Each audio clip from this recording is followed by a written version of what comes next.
you know, I come from the point whereby, as I say, that, you know, you should really be able to reach out across into the other community, and you should be able to, you know, with open arms, respect people for being Catholic, or respect people for being nationalist or whatever.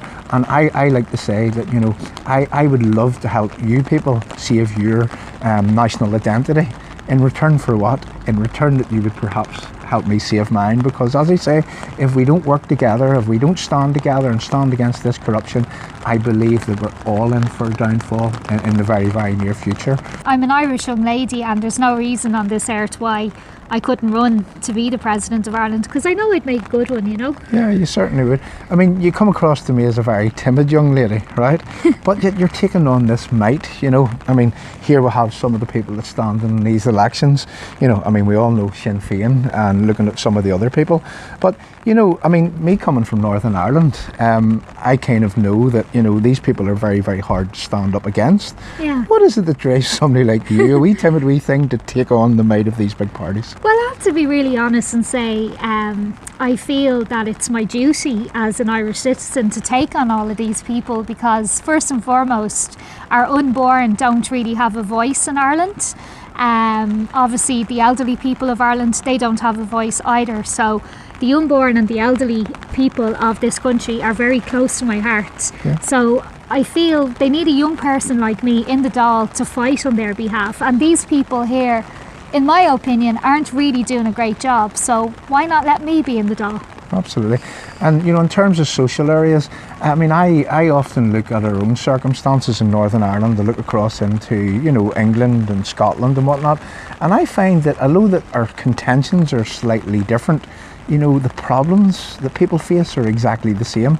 I mean, in Northern Ireland at the minute, I mean, we've problems with our healthcare, we've problems with our schools, we've problems with, you know, the funding and the money that goes into these social areas. I mean, would it be the same in Dublin? Well, yes, it is the same, because, you know, first of all, we have to think of Simon Harris. Like, he's the Minister for Health.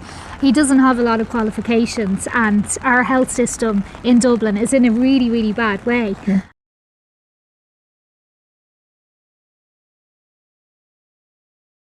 The Irish media, I mean, would they be the type of people that would promote you? No. No? Yeah. No. I would be seen as a disruptor, because obviously I support President Trump, and I'm a Catholic and I go to church, so I'm not like, you know, maybe I am the girl next door, maybe I'm not the girl next door, but I like to be able to think that I could be a person who can speak up for those who don't have a voice, who are silenced, because the media will only speak on behalf of certain people, but on behalf of people like me, they're not speaking for them people. So that's why I'm running. Yeah. I've taken to watching some of the Irish people's media, and some of the things that I've noticed, for example, one thing would be the homeless in Ireland. I mean, I heard it said that there's something like 9,900 homeless people around Ireland. I mean, that was a figure that was bandied about. Yeah. And what they do say is they say that would be mostly Irish citizens. Yes. Yeah. Well, you see, there's about 10,000 people who are homeless, and obviously that may not be the total accurate amount, because obviously the media don't always tell us the truth. But we also have to think about like the children. Like there's like over 4,000 children who are also homeless, which are Irish people, and you know, we have direct provision centres here, but why don't we have direct provision centres for homeless people? Absolutely. Like, why don't we have these centres for our own Irish people who are sleeping out on the ground, who are going to get an awful cold in their kidneys? Like, why can't we house the Irish first? It's just simply not happening, and we need to do something about it. Yeah, absolutely. We notice, again in Northern Ireland, and I draw these comparisons because I find that where I travel, and the more people that I talk to from, you know, even in Italy, quite recently I talked to a man, but yeah, everybody is complaining of exactly the same things.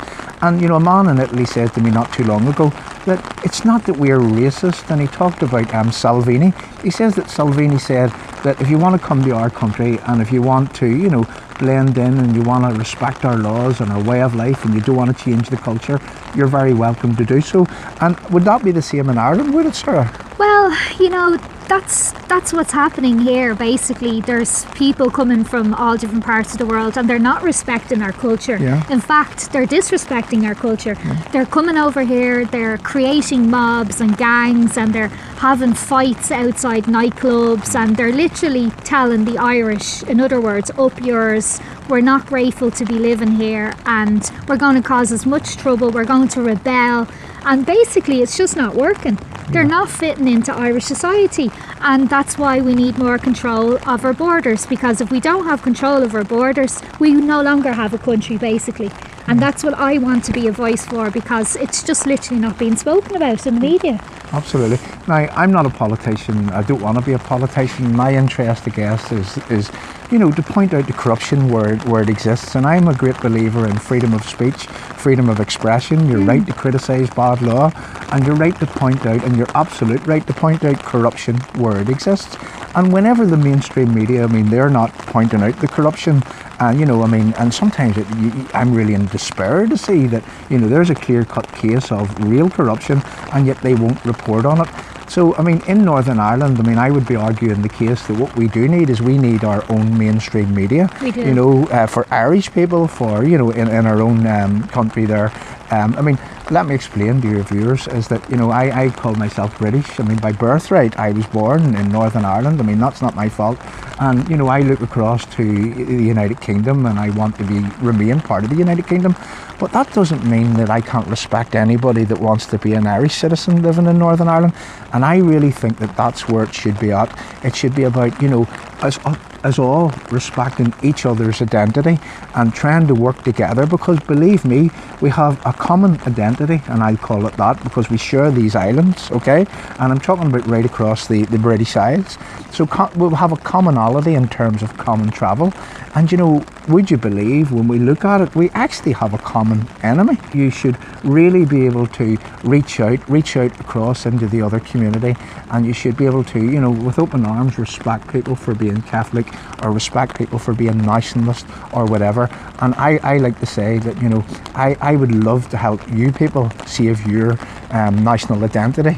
In return for what? In return that you would perhaps help me save mine, because as I say, if we don't work together, if we don't stand together and stand against this corruption, I believe that we're all in for a downfall in the very, very near future. Some people will say, no, Ireland doesn't belong to the Irish. Yes, it does belong to the Irish. It does, yeah. And I will fight, till kingdom come, and even if I don't get elected this time around, I will never stop talking about immigration until our mainstream media starts speaking about it, because they have no choice in the matter, because I'm not going away any day soon. Yeah. So I spent some time with some Irish citizens last week in Dublin, and one of the calls was for really to have a people's media capable of telling the stories, for and on your behalf. And I would really like to see the day that happens for and on behalf of the people of Ireland. You see, multiculturalism can be good for a country, but provided, as I say, that there's the respect, between people.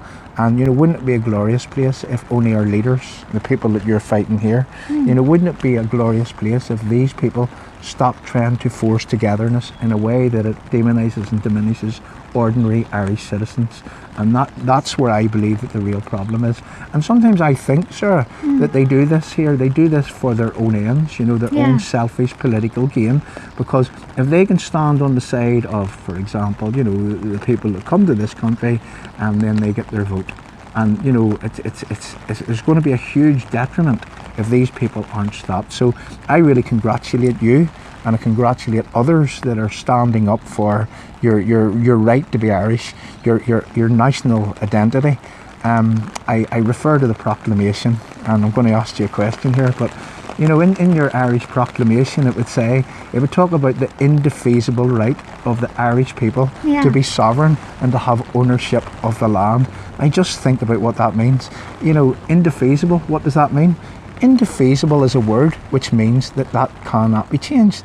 Now, whatever happened that you have your Leo Varadkars, your Simon Coveneys, this conglomerate here, who have actually dispensed with this indefeasible right of the Irish people. It isn't their right to take away your Irish identity. It isn't their right to open your borders and fill this country with all sorts. It's not. You see, it's down to the people, and they don't let the people have a say in it. Is this the way that you're finding things? This is exactly it. Well, first and foremost, like Leo Varadkar, we didn't even vote for this man. This man, you know, was literally handed his little job, just like Simon Harris. Simon Harris started off making cups of tea. He doesn't even have a qualification in healthcare. So how are these people running our country? And at the end of the day, they're running it into the ground. And I just really, really want a better life for, you know, families and young children. I want control over our borders. It's not much to ask. You know, we're only a tiny little dot in the world, and we don't have a voice because mainstream media will not let any of us onto the radio. We need a new conservative media, and please God, we'll get something up and going. But yeah, I mean, we are a sovereign nation, and we need to cherish our own children. That's what it says in the 1916 proclamation, and that's gone out the window. So we need to bring that back. All said and done, it's been really, really good to be here again with Irish people, listening to the stories and really, really identifying, because this is what we have identified here, is that although that we have different contentions, although that we have a different national identity, if you want to call it, you know, we do have that commonality, and I really believe that we really need to stand together. So I'm looking forward to more and more and more, where I can come down and I can talk to people like Sarah and see how that people like this, like, you know, this little lady, yeah, she's not, you know, this is a real David versus Goliath scenario, yeah. But I'm going to say one thing in closing, is that when David faced Goliath, and you remember this and you keep this with you, when David faced Goliath, he didn't think that, you know, Goliath was too big. He thought, how can I miss this monstrosity? And that monstrosity isn't hard to miss, because it's so big, and for everything that they do wrong, and believe me, they do it on a daily basis, what you'll find is that, you know, you'll have plenty of stones to put in your sling. I'm outside Our Lady of Victory's church, and I believe I am a lady who is going to be victorious, and that's why I stand outside this church. Even if you, I mean, if you don't triumph, this is the truth, you know, the very fact that you're willing to stand up against these people, you know, to me, that's a victory in itself. Echoes linger, dirt till the home. Can't kill the truth with a hollow drum. Hands or eyes clenched in fists, history's patterns, they won't be missed.